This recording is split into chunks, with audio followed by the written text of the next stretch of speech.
Dear students, welcome to science class. Today we are going to take the last part of the chapter soil. That is three different topics we are taking today. The first one is properties of the soil.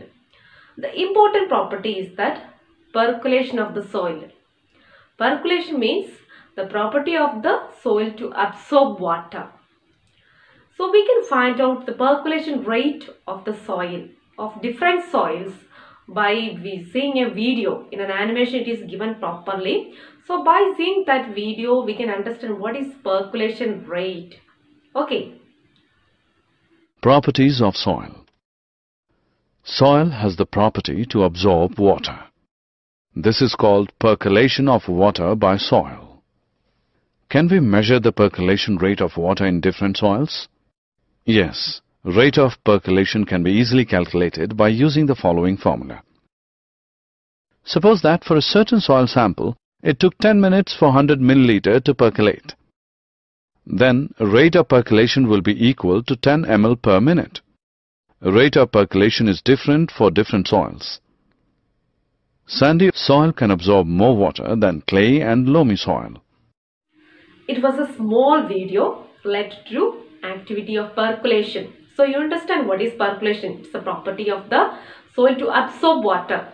And the percolation rate means amount of water used divided by the time taken for draining. That is, you can do this activity in your home. You will get different kinds of soil. Sometimes sandy soil you will get, and a dark humus, fine soil.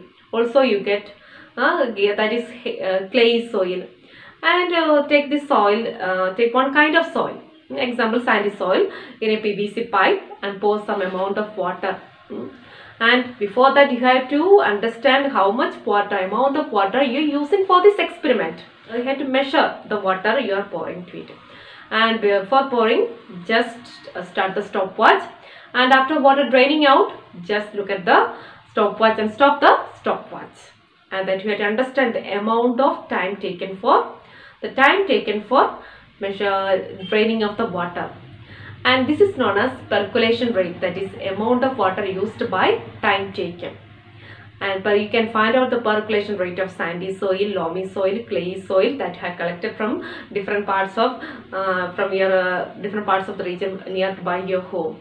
It's a good project you can do in your home, and you can find out whether sandy soil have higher percolation rate or loamy soil have higher percolation rate. You can determine that also. Next, we can study about the moisture present in the soil. Moisture means the water contained in the soil. It can be tested by using an experiment. That also we can watch in a video, small video. Okay. Moisture in soil. During a hot summer day in a farmland, have you ever noticed that the air above the land is shimmering? This is due to the presence of moisture in the soil. Due to the heat, the moisture from the soil evaporates and the air above it seems to shimmer because of the condensed water vapor. Let us understand this clearly with the help of an experiment. For this experiment, we need a test tube, 2 spoons of sand, a burner, and a test tube stand. Fix the test tube to the test tube stand and place a burner below the test tube. Put 2 spoons of sand in the test tube. The water in the soil evaporates on heating the test tube and condenses on the cooler parts of the tube. This shows us the presence of moisture in the sand. We can compare the soil sample with the soil which has not been heated. Water absorption by soil. Soil has the capacity to absorb water, but do all soils have the same capacity to retain water? Let us find out through this small experiment. For this experiment, we need a funnel, a beaker, filter paper, soil samples, and a dropper. Take a funnel and place it on a beaker. Fold a filter paper and fill it with 50 grams of soil and place it in the funnel. Measure a certain amount of water using a measuring cylinder. Now pour this water all over the soil using a dropper. Keep pouring till the water begins to drip from the funnel. Subtract the amount of water from the measuring cylinder with the amount you started with. This gives the water retained by the soil. Record the results as follows. Weight of the soil 50 grams. Initial volume of water in the cylinder AML. Final volume of water in the cylinder BML.